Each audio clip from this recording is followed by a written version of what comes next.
You're listening to the Equestrian's Eventing Podcast, the show with a light-hearted look at the eventing world, all of the big event previews, reviews, and special guests, and of course, backed up with all of the key Equestrating stats. Welcome to the Equestrating's Eventing Podcast.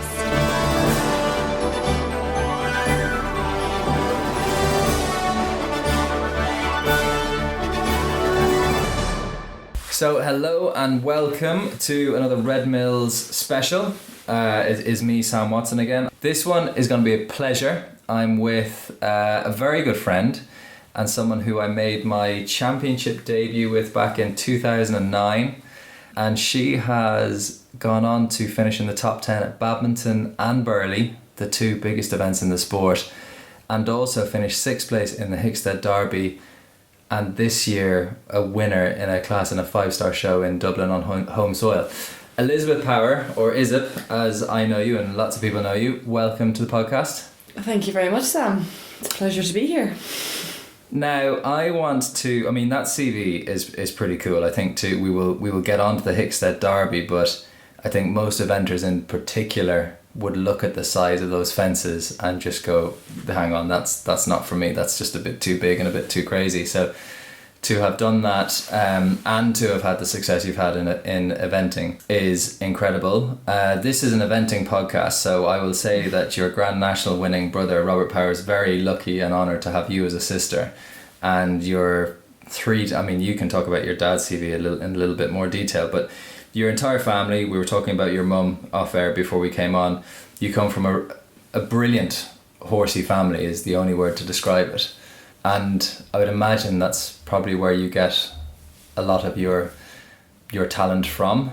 But talk us, like, what's it been like growing up? I want to get back to what has made you the rider you are today, and when can you remember it starting, and what was it like training at home and doing that sort of stuff? Well, what was it like growing up? I suppose crazy would be one word that would come to mind. Look, I'm very lucky, and I was bred into an already established family with mum and dad. I mean, what dad has achieved in the army and then on his own, the show jumping world, he was one of the top show jumpers in the 70s, member of the dream team that won the Aga Khan for 3 years in a row. So, and everybody in the 70s knew who dad was, and he was a household name. And that's how big show jumping was in Ireland back then. So there was already a platform for Robert and I.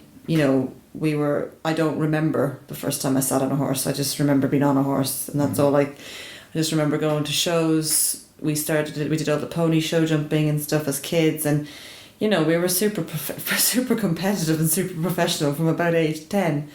But we loved it. People that went, you have your school friends, I have my pony friends. You know what I mean? That's kind of the way our life was growing up, and I wouldn't change it for the world. I suppose in certain terms it probably would have been handier if it was a tennis world. It might have been better on the bank account. But it's a great world to be in. We were outdoor kids. We were outside our whole, riding ponies, not in playing computer games, and it was a great way to grow up. And they're still friends.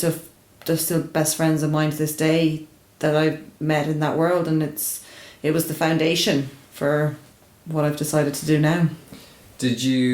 Was there a business there with the ponies? Did you have to sell them a little bit and things like that, or? Yeah, well, so mum and dad probably were sent problematic ponies that weren't going well enough. And luckily for me, Robert was 3 years older, which was 3.5 years older than me, which was perfect. So he got them, sorted them, and started winning on them.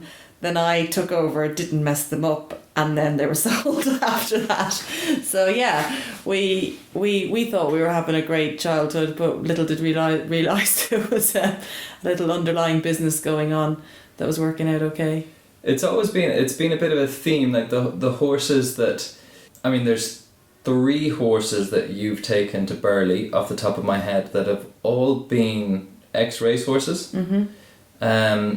So that kind of concept of taking what is probably someone else's discards and turning them around and being able to do amazing stuff. Yeah, and I would like to be saying I'm in a different situation now, but I'm not. Like I'm still doing the same thing, because you know, unless you've got, you know, a lot of money to spend on horses, realistically, you have to make do with what you've got. And that has kind of been, I suppose, in one way, a huge compliment to some of the stuff I've done, but a little bit of an Achilles heel as well to hold me back, especially, I suppose, in the dressage arena.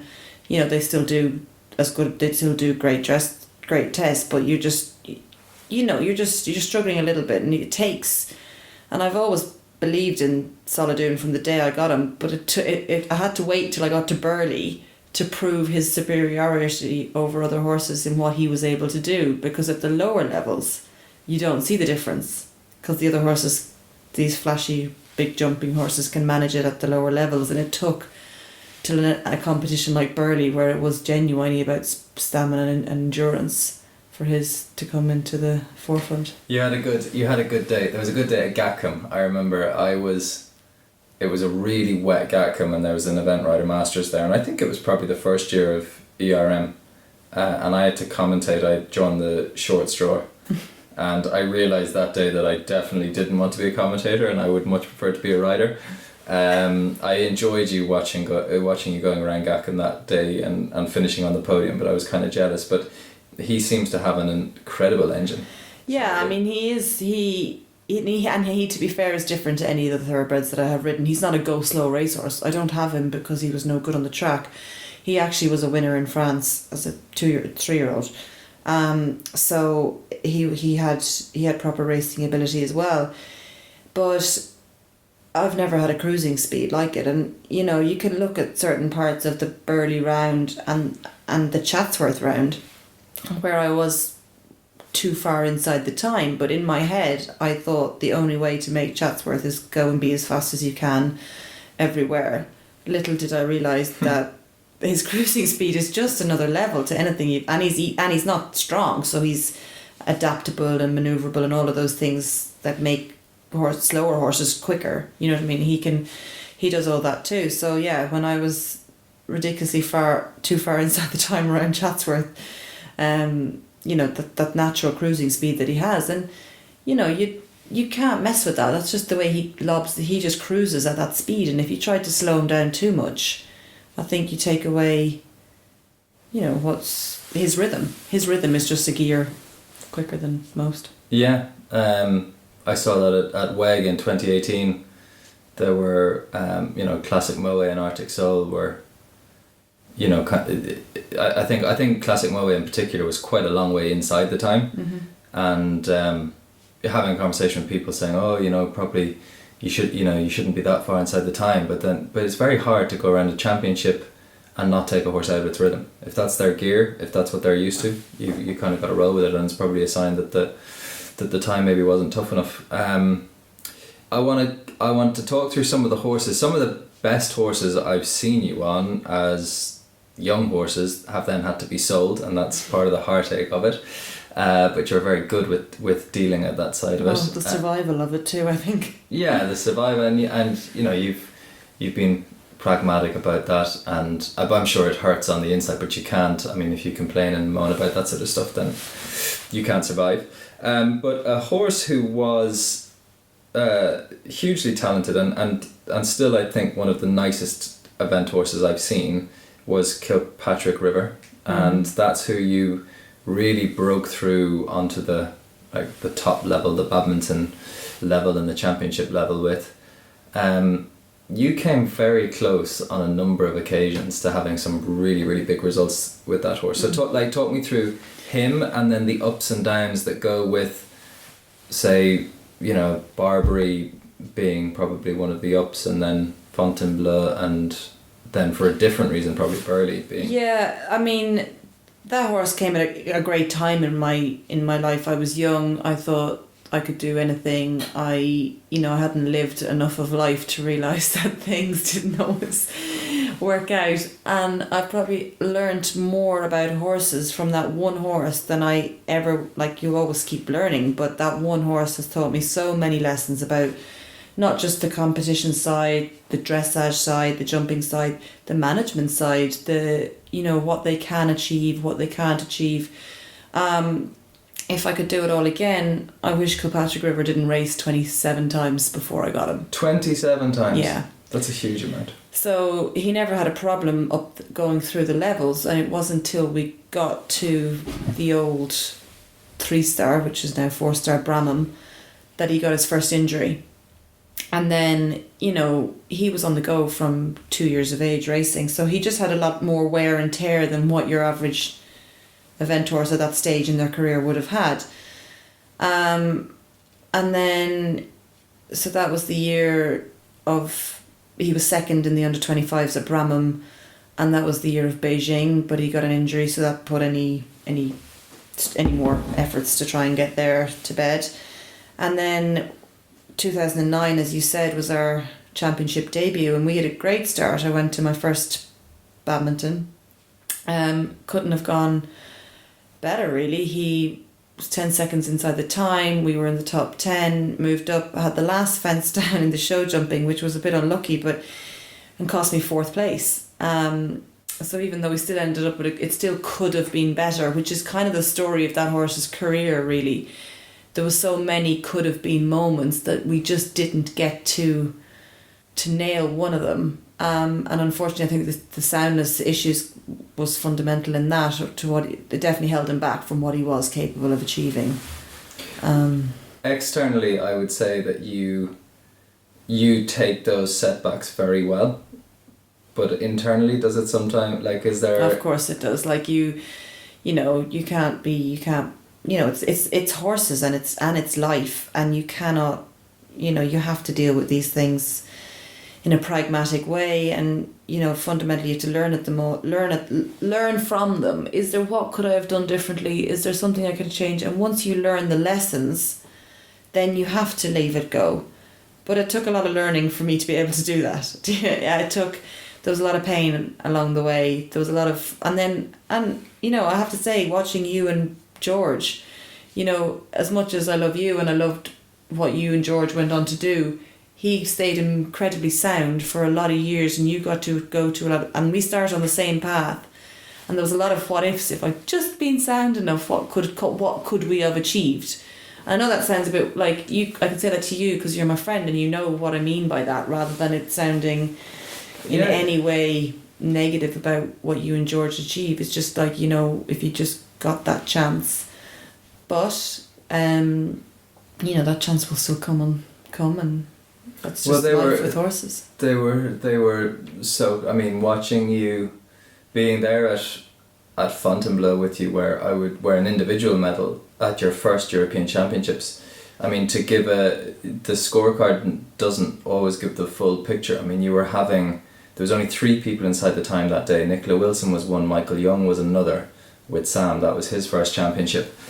I can't remember the other off the top of my head, but you were having this thing, you were going to make the time, and then it was about probably 4 or 5 fences from home, and then when one mistake happens, and another can, and then there was Burley, when you had delivered the perfect round, mm-hmm. and you were there, and it just comes down to the injury. I mean, I was actually listening to Patrick Mullins the other day, who was saying that his father Willie had said that Desert Orchid probably wasn't the best horse of his generation, but he was the soundest. So that mm-hmm. sometimes that the horse, and his point was that Duvan, who he's won once at Cheltenham, I think, but they know enough about him to know that he's probably the best horse they've ever had. Yeah. But he's just not been able to prove it. And on Kilpatrick River, running 27 times before he ran, I was just looking up on my phone. Faheen has run 25 times in his career. Now, oh my God, okay. It just puts it into context. Okay, maybe he didn't run in as many grade 1s and stuff like that, but racing. Well, it's more, I just get defensive of him because your first love and all that. Like, it wasn't that he wasn't. He had just got more mileage than others, so it just wanted for people in eventing to realise what he'd done before he ever got to his first event. He wasn't strong. Like, he obviously was sturdy as hell, but he just, time caught up with him. I mean, you think now in eventing how precious is probably the right word, how precious some people would be with like their 6-year-old and 7-year-olds going, mm-hmm. I don't want to, do too much galloping with him if he doesn't need it. I mean, what the racehorses go through to get fit and to run, it is an awful lot at that age, and there's probably somewhere in the middle is the correct place. I think that actually a lot of eventers probably don't work their horses And hard. I think having been on both sides of the table, having had some sound horses and having had, you know, the one that got away, the one that just could have been a very different story, but is you can't wrap them up in cotton wool. They still have to go out there and do it. And, you know, you can once you tick all the boxes and know in your head that you've done everything possible, and then if it doesn't work out, it doesn't work out. You just got to, you know, they are still horses, and that's just the biggest part of it. You can't, Mullinses can't make Duvan beat at Cheltenham every year for a reason. Do you know what I mean? And they can look at Hurricane Fly. So there's proof the same system is not doing anything wrong. It's just some horses can do it and some can't. If we fast forward the clock a little bit, it's funny actually, because Dunavera 01, who's Tommy to you and me, he was kind of on the scene quite early. Like, he was before September Bliss, wasn't he, as an event horse? Yeah, oh God, I actually can't remember now, but he turned 19 on the 1st of January, so yeah, we bought him as a 5-year-old. So that's a lot of time. Yeah. So yeah, he sailed up the ranks as well. He won at novice intermediate and then was eighth or ninth, I think, in Barbary in his first 3-star, and that was where his injury. He got an injury in Barbary, and you know, he had the world at his feet, and everything was done to give him the time off, the length of time, and all that, because, you know, riding him around a now 5-star would have been the absolute dream, because I've never sat on anything like him. He's just incredible. And, you know, super careful but brave as they come. He was a dream cross country and very non-thoroughbred, you know what I mean, but still absolute magic. So we gave him all the time off and did everything right with him. But his legs were not the way he jumps. And then put that on top of a gallop. It just wasn't going to be. And it was Jackie Green who basically gave me the words that I needed to hear, which was like, Isab, you can't event him. He's not. You're gonna break him irreparably. He needs to go and do something else. And thank God she gave me, at the time, advice I didn't want to hear. But we decided that eventing was just, you know, it was going to end badly. Not through any fault of the horse, or, you know, it just wasn't meant to be. And he ended up, even in a roundabout way from that point, going on a different career, which has ended up being probably one of the best days of my life this summer. So, like, this is classic power story, really, because, I mean, going from the ponies that were other people's discards to the eventers that had started their life as racehorses to now the horse who had started life as an event horse, and you decide that this something else, this second career he's going to have to do is going to be show jumping. You've done 4 Hickstead Derbies? Yeah. And to finish 6th. So this is, like, to put it into context, we all kind of hear about the figures that go around for show jumpers this year and what they're worth, and it, you know, this kind of world exists in show jumping and eventing where people pay for these, you know, machines of horses, but the fact that you're kind of giving show jumping a go, and with this horse that had evented, and now, you know, you're 6th in the Hickstead Derby and you're winning a 5-star show. What's it like being in the ring? What's it like having done it? Is it the start of... I mean, when you say about the height of the Hickstead Derby, yes, and I am also walking the course thinking the same thing. I'm thinking this is ridiculous. And the show jumpers are really funny because they're looking at me going, you jump solid fences and you're worried about the height of these. And I'm like, yeah, but they're massive. So we still even walking the same course, look at it in a different way. But Tommy's my friend. Like, he and I've done things on him I wouldn't do on other horses, and he's given me the confidence and the belief that I can go in.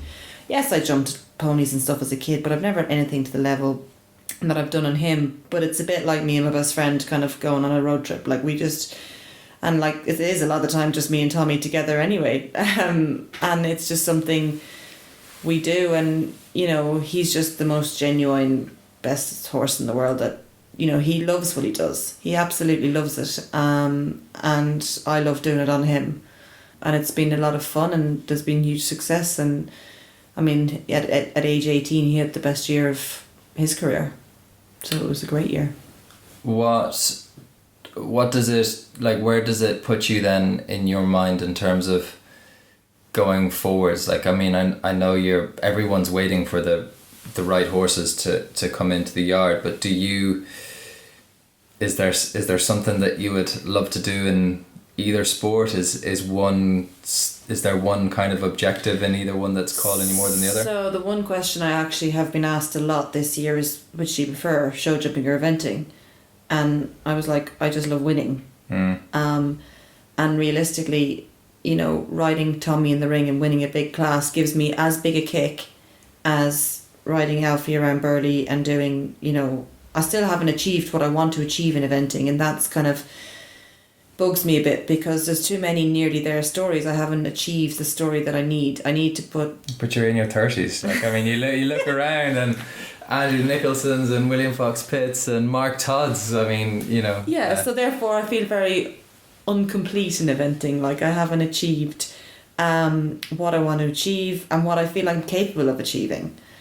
Saladin's back this year and he's going to head to badminton along with Samuel Thomas, who had a great year last year. You know, his 4th place in Tat's 4-star long was one of his best performances of his career. And, you know, yes, I didn't win it, but, you know, in context, it was one of the horses' best performances of their career. So as long as I am performing on each horse what each horse is capable of, then hopefully one day the right result will happen on the right horse. And that's fundamentally what I've got to be achieving, is the best in everything I'm sat on. One, if we can digress a little bit to, you know, we've just had Christmas and most families are kind of, you know, surviving as best they can over Christmas time. What's it like in the Power household? Like, what you from going from, you know, one of the greatest Irish show jumpers there's been, Robert's flying at the moment, and I suppose he probably wasn't around much over Christmas given how busy that is. Well, he was around. He got knocked out on the second day, the third day, so we had him he was stood down for 6 days, so we had him. He spent quite a lot of today on his feet as well. But then he does what he manages to do, and he pulls out a winner for Jesse. But do you get a kick out of following that? Do you guys discuss, like, you're as a family? I mean, all of you. I would talk to your dad, your mum, your brother. If I had any questions about a horse, if I thought I need to talk to someone who understands horses and whose opinion I really value and respect, You could well get 4 different answers though if you asked each power a question about a specific thing, which is good in a way that we've all got our own. And then once we can all we all do our own thing. Unfortunately, this Christmas we spent driving up and down to Clontarf Hospital, where Dad's been for the last 7 weeks, I think, with a broken pelvis. But Robert, you know, I had to follow Instagram to realise Lost in Translation is going straight to the Gold Cup. You know, we don't get told interesting details all the time. I find out stuff like that on the same as you.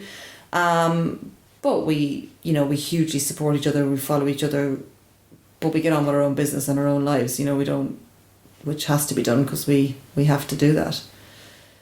I've seen him at badminton, and he's definitely, he said to me once that he wouldn't swap places with you. You know, like there's that respect, I think, which is really important. Well, as well. It's quite funny, and I'll never forget this, but basically when Robert came to his first badminton, he walked the course, he said nothing, he watched, and then, you know, that was fine.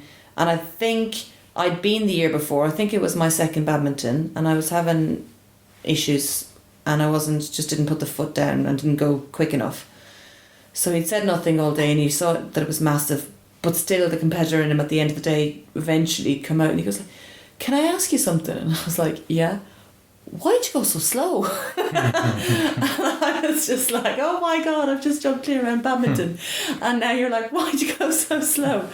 So, you know, it'd be no different to me if he did something in a race. And it's good because that's what it is about. And why did I go so slow? I don't know. I feel like it's a lost badminton now when I look back. But when they say, to be successful, surround yourself with successful people. Like it's good to be in an environment, I would imagine, that where, every time, when you win a 5-star show, he probably goes, oh yeah, it keeps everyone on their toes. Yeah, well, Dublin, I think Tommy's a family pet, so Dublin, I think, gave everybody a kick, and that was great. But also Robert's career gives me a little bit of inspiration too, because although he has won a lot of big races along the way, the last 3, 4, 5, I don't even know, from that season when he won the Gold Cup, when he had the eye injury, but things turned massively in his career, and he's had an unbelievable time ever since. And he's the difference. I don't think he's riding any differently or better, as they say in the thing. He's just riding better horses, and it kind of keeps me optimistic that if those horses come my way, then I can do something similar in my sport, which goes back to what we were saying earlier. Do you know what I mean? You can only do what you're sat on. I still think he's the same jockey he was when he rode Silver Birch. I'm sure he's learned things, but fundamentally a seriously talented jockey, and it's not now till he's been sat regularly on high class horses that he's winning the amount of races that he's winning. And then people are saying he's riding better than ever, but I don't know that it's down that he's riding better. I just think he's riding as good as he can ride on better horses. He's got his opportunities. Well, no, I agree with you 100%, and I would absolutely put you in the same bracket for this sport. We don't, with the interviews that we've done with riders, we never do plugs or anything like that. Go, send this rider horse. But this, the story. We're not sitting here talking about the time that you won badminton, but we are. It's about what you've done in your career with what you've had, and that probably the fact that you had to do that from ponies upwards is why you are so good at doing what you can with what you have underneath you. And I think I hope that your opportunities will come and your breaks will come. I know, like, Sparks and I sometimes have chats going, if I broke my leg really badly and I was out for the season, where do the horses go? And we you're now up to see. And things are looking good. I have a yard full of really, really nice horses at the moment, and we are sitting here in one way being a little bit disrespectful to Solodoon in the fact that he still fits the bill of the ex-racehorse and stuff, but I still think he can achieve serious things this year and in the future. You know what I mean? I think he's high class now that he's at the level where his class matters. And then I've got some fabulous horses coming along. Talk to us about your now 8-year-olds. Azure. Yeah. I bred her, so I'm probably going to sound a bit biased, but I absolutely rave about her. I've loved her from the very first day I started to jump her and ride her and event her. She's been high class, and Leon, again, could have been, on paper, was it the best event in the world? No, but in reality, it was only a disaster because she couldn't trot in 10 foot of muck. Yeah. And literally that's the only thing she did wrong for the whole week, which just left us too far off the pace. She climbed and climbed and climbed, but her jumping performance that week, and she can move and she can do dressage, so it's not a long-term worry. And she looks a very blood type. I mean, she looks like a top horse. Dynamite cross country. Yeah. Like, I actually am enjoying it on her, so I have to be like, concentrate because you're having too much fun. She's so quick and nippy, and she's so speedy in her in the non-thoroughbred. She's just dynamite. Like, it's the way. And I was lucky enough to have ridden Classic Moe for a season, and she reminds me of her cross country. Like, that's the kind of brilliance she has cross country, but I think she can do a test and jump. She should hopefully have it all.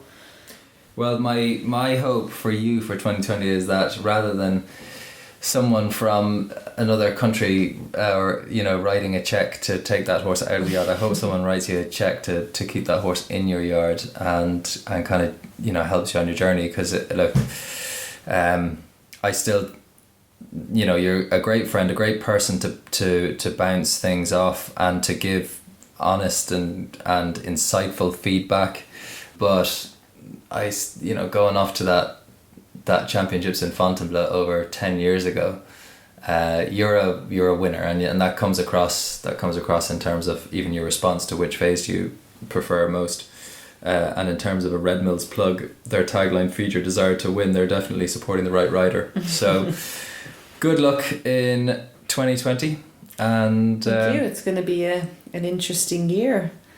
It's so exciting, you know. Every Olympic year is really exciting, and you know, I'm, as you said, not on the main squad. I'm going to take the lower road. But I'm going to come to Badminton. Yeah, come to Badminton. Make my voice heard there, and then it's a very good place to do some overtaking. There's no better event. Having missed last year with him, there's no point in dilly-daddling. We may as well just go to the kind of competitions that suit best and make ourselves heard. And then you know, and from all stats that you give about Tokyo, you know, it should be a speed test, and that's, you know, people, hopefully we'll just go to Badminton and then we'll.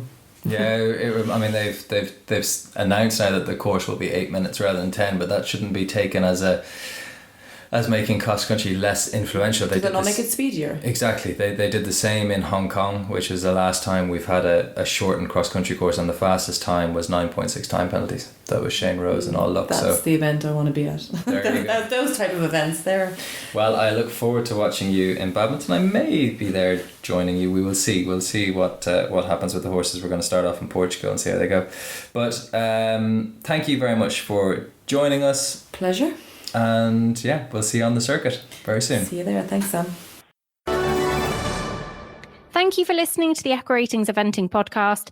This podcast is available for free on iTunes, Spotify, Podcast Addict, or wherever you usually listen to your podcasts. Make sure you subscribe so that you don't miss an episode. Find us at eventingpodcast.com or search Eventing Podcast on social media.